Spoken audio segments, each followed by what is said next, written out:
Nutrición Imperfecta con Marta Mármol.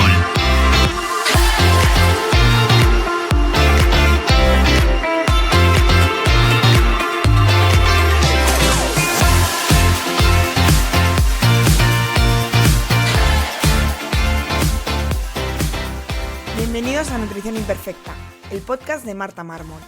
Un lugar para aprender a cuidarte y a empezar a ver la nutrición como una aliada para recuperar tu salud y encontrarte mejor. Con este podcast quiero transmitirte la salud desde un punto de vista integrativo, donde la alimentación, los hábitos saludables y la salud intestinal juegan un papel fundamental.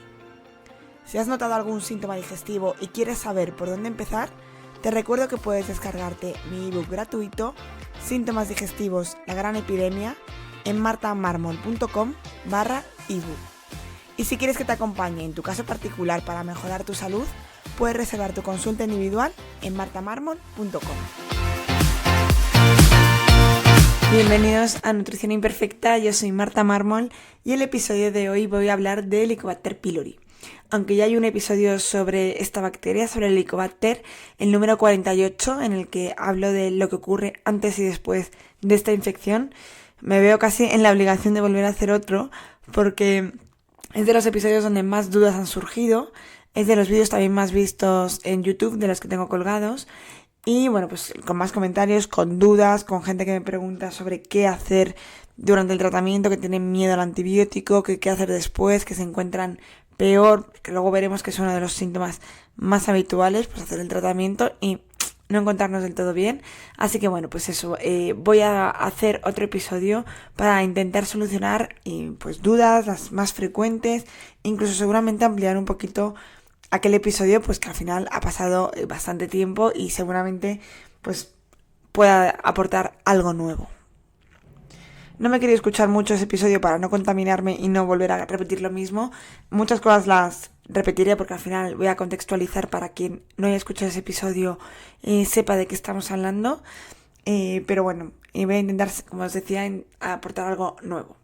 Lo primero, entender qué es el Helicobacter pylori, ¿vale? El Helicobacter pylori es una bacteria, es una proteolítica, pero que pertenece a la microbiota comensal, es decir, es una bacteria que pertenece a nuestra microbiota de manera natural, ¿vale? La mayoría de la gente tiene esta bacteria entre su microbiota habitual. ¿Esto por qué lo digo y por qué lo destaco? Porque es importante tenerlo en cuenta, porque muchas veces pensamos que es algo infeccioso, es algo que nos pueden pegar o que podemos transmitir a pues, el resto de miembros de la familia con quien convivimos, y no es así, ¿vale? Entonces, casi todos la tenemos y solo un pequeño porcentaje termina desarrollando una infección. Es decir, que genera más cantidad de la que debería y de una cepa que además es patógena, porque luego hay muchos tipos de cepas, ¿vale?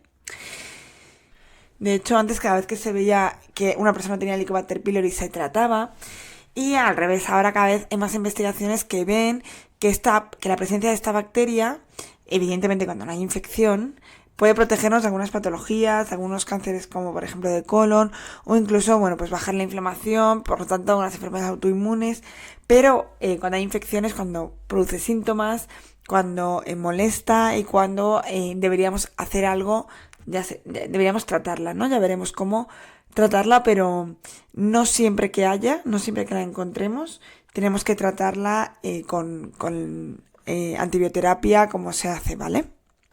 ¿Cuándo debería preocuparnos el Helicobacter y cuándo deberíamos buscar y ver si el Helicobacter es la causa, una infección por esta bacteria es la causa de los síntomas? Cuando tenemos algunos síntomas, sobre todo digestivos, altos a nivel más estomacal, pues tenemos gastritis, acidez, dolor en la boca del estómago, muchos eructos, digestiones muy pesadas. Esto nos puede hacer sospechar que detrás de este cuadro puede haber una infección por Helicobacter. Pero yo siempre digo que este cuadro también puede ocurrir solo con una hipocloridria, que de hecho de esto os hablo en un episodio. En el número 93 os hablo de la hipocloridria, que la pongo como el origen de muchos problemas, y es que en realidad son casi los mismos síntomas que con el Helicobacter pylori. Por lo tanto, cuando tengamos estos síntomas, primero tenemos que descartar que haya una infección por Helicobacter pylori, pues por tenerlo en cuenta y poderlo ir también valorando y haciendo un seguimiento. Pero, como veremos luego, es que en realidad los síntomas más o menos son los mismos porque normalmente detrás de un helicobacter hay una hipocloridria. El estómago lo podemos considerar como el primer punto de la digestión, aunque no es del todo cierto, ya que la boca, tanto la masticación como la saliva, también tiene una acción ya al empezar la digestión. De hecho, es una acción muy importante porque ya solo la masticación es una parte que tenemos voluntaria, o sea que ahí tenemos mucho que hacer nosotros. Y la saliva, bueno, tiene una acción un poquito más limitada, pero también empieza a secretar diferentes enzimas y que inician la digestión. Pero bueno, ya el estómago es como el primer punto en el que ya hay ácido clorhídrico, que este ácido tiene muchas funciones, como os explico en el episodio 93, pero bueno, una de ellas va a ser esa primera barrera para que los patógenos no crezcan. Siempre que ponemos algo en ácido, por ejemplo, vamos a ver un alimento en vinagre, va a hacer que no proliferen, es una manera de conservarlo, que no proliferen patógenos, ¿no? Bacterias, microorganismos. Pues un poco parecido es lo que ocurre en el estómago. Este ácido va a ser de esa primera barrera que va a evitar que proliferen patógenos. Podemos pensar de primeras que lo que buscamos es esa barrera física, química, a los patógenos que podemos comer con la comida, ¿no? Porque al final la comida porta muchísimos microorganismos y este ácido va a hacer pues que estas bacterias no nos infecten. Pero en realidad también sirve para las comensales, para las que son propias de nuestra microbiota, como en este caso el Helicobacter pylori. El Helicobacter vive en la mucosa del estómago y, como os he dicho, no da problemas si no crece. El problema es cuando crece, cuando empieza a proliferar, cuando se dan las condiciones para que crezca, y este Helicobacter, que de hecho se llama Helicobacter porque tiene una forma helicoidal que va a hacer como un sacacorchos así en forma helicoidal que va entrando en la mucosa, la va perforando y se queda en la mucosa gástrica, esa pared que tenemos pegada a la pared del estómago, ese moco que nos protege las paredes del estómago, de ese ambiente ácido además, pues el Helicobacter va a penetrar en esa mucosa de forma helicoidal y va a empezar a degradar esa mucosa. Por tanto, cuanto más Helicobacter, es decir, cuanto más cantidad tengamos y cuanto más tiempo allí esté, cuanto más tiempo esté la infección, pues peor van a ser los síntomas, porque vamos a tener, por supuesto, más cantidad, que eso va a degradar mucho más la mucosa y se va a generar una gastritis, una degradación de la mucosa, incluso puede llegar hasta una úlcera gástrica. Por tanto, para que crezca tiene que haber un ambiente que lo permita crecer. Y esto lo va a generar una hipocloridria. Ahora, ¿cuál es el origen de la hipocloridria? Bueno, se ha visto que el crecimiento del Helicobacter pylori en forma de infección se ve más en personas con malos hábitos en general. Tanto un consumo excesivo de café, una mala alimentación con grasas de mala calidad, con procesados, con mucho estrés, porque el estrés, aunque de primeras pueda producir una gran cantidad de ácido, después genera un bajón y por lo tanto una hipocloridria de la que hablábamos antes. También personas que fuman, está muy relacionado el tabaco con infecciones por el Helicobacter. Por lo tanto, el mal descanso, todos unos malos hábitos que ya sabemos pueden ayudar a que esta proliferación se realice tanto por bajo ácido, también por un sistema inmune un poco más decaído, ¿no? Sin recursos para luchar contra cualquier infección, no solo la del Helicobacter pylori.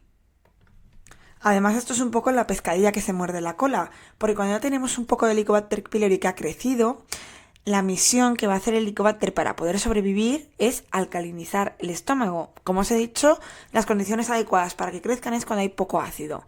Pues el Helicobacter, en cuanto crece, lo primero que hace es que se perpetúe ese poco ácido para que sigan creciendo, es decir, va a alcalinizar ese ambiente. Porque claro, en ambiente ácido pues va a morir, ¿no? Entonces, cuando hay una infección por Helicobacter pylori, al estómago le cuesta mucho generar más ácido, ¿vale? Le cuesta mucho acidificar. Entonces, mantiene esa hipocloridria que nos va a dar todos esos síntomas de los que hablábamos antes de eructos, digestión pesada, dolor en la boca del estómago, incluso acidez. Pero además de eso, también podemos sentir otros síntomas que son ese dolor en la parte alta de la espalda, en los trapecios, que en realidad está muy relacionado con el nervio vago.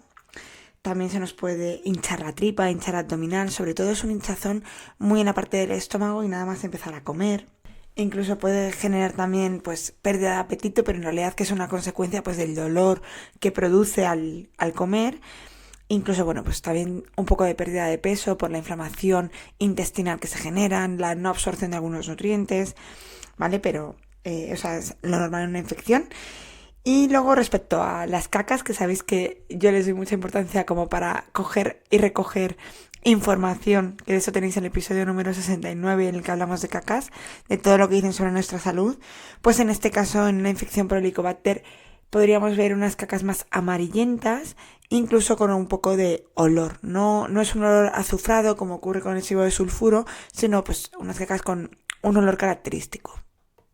Y antes de meternos en el tratamiento o en qué recomiendo yo a la hora de pues tratar este Helicobacter, también quiero hablaros que no os hablé en el anterior episodio sobre las pruebas que hay para detectar si hay Helicobacter pylori o no, porque hay diferentes pruebas y también hay que tenerlas en cuenta cómo interpretar cada una de ellas pues para saber cómo de fiable o qué información nos está aportando. Las más fiables para saber si hay Helicobacter pylori de infección en el estómago es una biopsia, es decir, que nos cojan parte de esa mucosa estomacal. Nada más que, bueno, pues es una prueba invasiva y por supuesto no se hace siempre y no se debe hacer siempre. O sea que es de las más fiables porque evidentemente está o no está, pero bueno. La siguiente más fiable y que también, bueno, pues no es invasiva y nos va a decir exactamente dónde está, es el test de ureasa. Nos tenemos que tomar una solución de ureasa e ir soplando, ¿vale? Es muy parecida a la prueba del SIBO. Es de aire expirado, entonces, bueno, pues no es una prueba invasiva y es bastante fiable. También nos podemos hacer una prueba en heces, una PCR en heces. Cuando nos hacemos una prueba de microbiota general nos sale y nos puede salir positivo. Puede ser que haya bacterias de Helicobacter pylori, pero en realidad no sabemos ese Helicobacter dónde está, porque puede estar perteneciendo a la microbiota intestinal, lo cual pues no nos preocupa, como hemos visto antes, y no sabemos si va a estar en el estómago, ¿vale? Entonces, bueno, pues aquí podemos intuir, sospechar, pero no tendríamos que tratarla como una infección de Helicobacter pylori a nivel estomacal. También nos va a pasar lo mismo con un antígeno de Helicobacter pylori en heces. Esta es muy común hacerla y que nos la hagan en el médico, a lo mejor después del tratamiento, por ejemplo, con el antibiótico, que ahora lo vamos a ver, como hay que comprobar si hemos negativizado la infección, si el tratamiento ha sido efectivo y hemos matado la bacteria, a veces se mide en antígenos en heces. Pero volvemos a lo mismo. Nos puede salir el antígeno de Helicobacter pylori en positivo, pero hay veces que sale positivo y no hay una infección en el estómago, sino simplemente que el cuerpo está luchando contra esa bacteria, pero a lo mejor está luchando a nivel intestinal, ¿vale? A lo mejor hay un crecimiento de estas bacterias que al final, como os he dicho al principio, es una bacteria proteolítica que a veces crecen y simplemente pues a lo mejor pues nuestro cuerpo está luchando contra ella en el intestino y no a nivel estomacal. Y ya vamos a meternos en cuándo tratarlo y cómo tratarlo. Cuándo tratarlo, sobre todo si hay síntomas, hay molestias y si creemos que hay una infección, por supuesto. Y cómo tratarlo, hay diferentes maneras, pero tenemos que tener claros que la manera que sea, tenemos que hacer varias cosas fundamentales. Por un lado, tratar el ambiente del estómago, es decir, tratar la mucosa, que sospechamos que al haber una infección por Helicobacter pylori está dañada.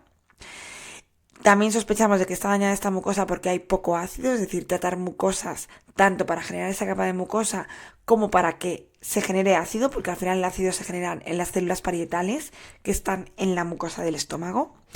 Por lo tanto, tratar mucosas sí o sí y tratar el ambiente ácido del estómago. Para tratar mucosas hay muchas cosas que podemos usar, desde vitamina A, espino amarillo, melena de león, aloe vera, zinc-carnosina, molibdeno, glutamina, caldo de huesos, luego algunas infusiones como puede ser de regaliz, de malvavisco, de menta, jengibre. Yo también uso bastante para la motilidad intestinal. Bueno, hay muchísimas opciones. Esto es todo para regenerar la mucosa. Y una vez que esta mucosa esté regenerada, podemos empezar a meter ácido, que el ambiente del estómago sea ácido, ya sea a través de betaína, clorhidrato, que es un tipo de ácido, o ya sea a través de ayudarnos de alimentos ácidos como puede ser un poco de zumo de limón o una cucharadita de vinagre de manzana antes de las comidas, por ejemplo. Esto va a hacer que el ambiente del estómago sea más ácido. Esto lo tenemos que hacer seguro. Pero luego también tenemos que tratar, ¿no? Es una fase como de destruir aquello que ha generado la infección y una segunda, pero que en realidad no tiene que ser en orden, de regenerar esa mucosa. ¿Cómo podemos tratar el Helicobacter? Vale, lo normal, la terapia actualmente en los protocolos es la triple terapia antibiótica. El antibiótico se llama Pilera, pero bueno, hace unos años daban otra combinación que también viene con sales de bismuto y también viene con te lo dan con un protector de estómago, mal llamado, ya sabéis, con un omeprazol, con un inhibidor de la bomba de protones, es decir, un medicamento que lo que nos va a hacer es inhibir la producción de ácido, que puede ser interesante de manera puntual si hay una úlcera, pero justo, si os fijáis, es lo contrario a lo que queremos. Si damos un ambiente más alcalino, menos ácido, se van a dar más las condiciones para que este Helicobacter crezca. Por lo tanto, no es una estrategia muy acertada y luego veremos que, bueno, sabemos que el porcentaje de mejora no es muy alto. Tampoco en lo natural. Pero esto es porque no se hace todo el tratamiento al completo. Entonces, si no usásemos este tipo de antibióticos, se podrían usar también otros aceites esenciales que nos van a ayudar también, como el orégano, como el comino, como el jengibre o el regaliz que hemos hablado en infusiones, que nos pueden ayudar para controlar y modular un poco el crecimiento del Helicobacter pylori.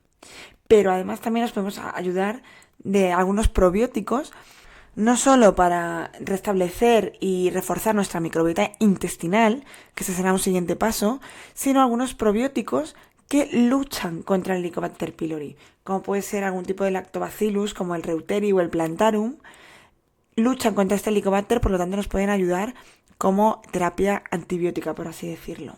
Pero lo que nos tiene que quedar claro es que no queremos erradicar, matar a lo bestia todo el Helicobacter pylori, sino que lo que queremos es que no vuelva a su forma patógena, sino que se quede en su forma pues no infectiva, en una cantidad que no produce infección, ¿vale? Porque volvemos a decir que pertenece a nuestra microbiota normal. Ya en la infección por el Helicobacter pylori per se genera muchísimos radicales libres, muchísima oxidación, por lo tanto satura bastante el hígado. Y tenemos que en el tratamiento apoyar este hígado para ayudar a eliminar todas las sustancias.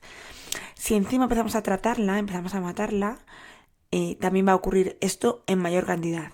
Y si encima lo hacemos de una manera agresiva, a lo bestia, en un tratamiento de 10-14 días, como puede ser la triple terapia antibiótica, pues tenemos que tener muy en cuenta que uno de los grandes problemas que los pacientes cuando se lo toman, de hecho muchos de los que lo habéis tomado me lo podéis confirmar, que os sienta peor que otros muchos antibióticos, es por la carga que hacemos al matar tanta cantidad. Tenemos que ser capaces de eliminar pues las toxinas y la gran cantidad de estrés oxidativo que genera esta muerte de bacterias.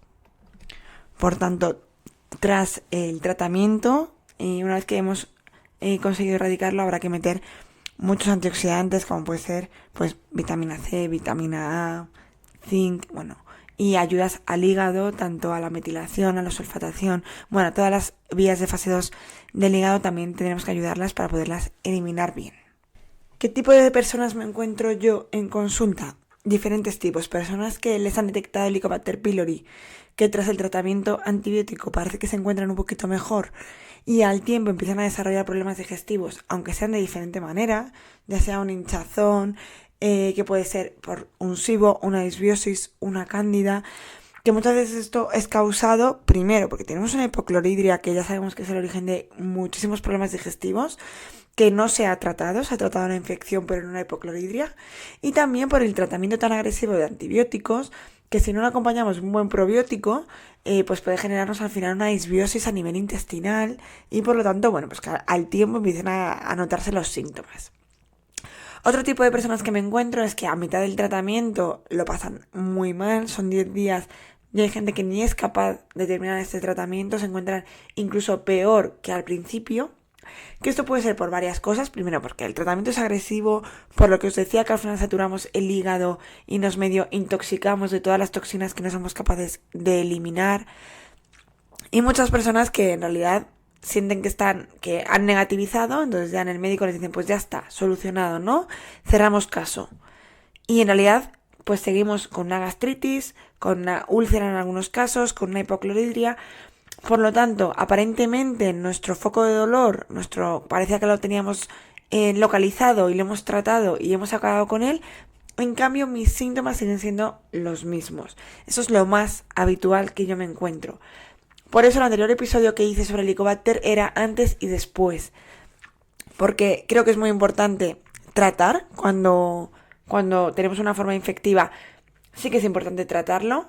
El cómo ya va a depender de cada uno. Yo en mi consulta expongo las dos opciones y el paciente es el que elige. Hagamos la manera que hagamos, hay que hacerlo de una manera adecuada y no solo tratando la infección, sino tratando todo lo anterior.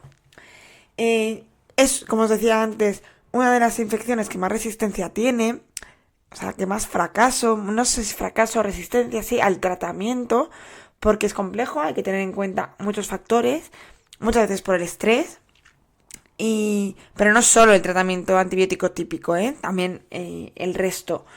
Y también hay que estar abiertos pues a cambiar y a que si uno no funciona, pues que funcione otro, a probar otro y abordándolo de una manera más compleja de lo que se suele hacer, sobre todo para no hacer tantos ciclos de antibióticos, que hay mucha gente que viene ya con 3 ciclos de pilera hechos y a mí eso me parece un problema a otros niveles. Creo que con esto resuelvo la mayor parte de las dudas. Bueno, para terminar, que no he dicho nada sobre alimentación. La alimentación tiene que ser una alimentación normal y corriente en la que aportemos nutrientes buenos al cuerpo, que sea antiinflamatoria.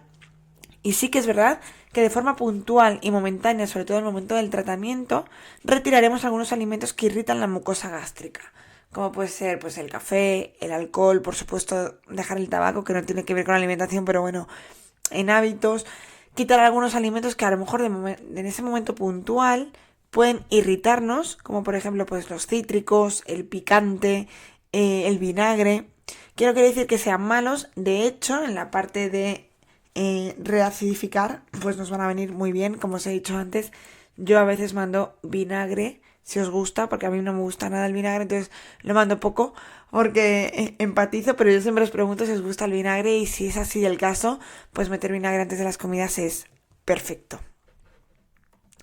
Y ahora sí que sí, con esto finaliza este episodio. Espero que ya con este completemos la parte del Helicobacter, pero bueno, si tenéis dudas, puedo hacer los episodios que queráis resolviendo las dudas que tengáis más concretas y cosas que no hayamos tratado. Por supuesto, casos personales no puedo resolver porque, bueno, pues al final eso es un podcast que quiero que sirva para todo el mundo y los casos son complejos, tienen, como veis, muchos factores a tener en cuenta y por eso se hacen consultas que son bastante largas y muy personalizadas. Así como siempre, si queréis apoyar este podcast podéis darle a me gusta o a seguirme en la plataforma allá donde lo escuchéis, dejar un comentario si queréis.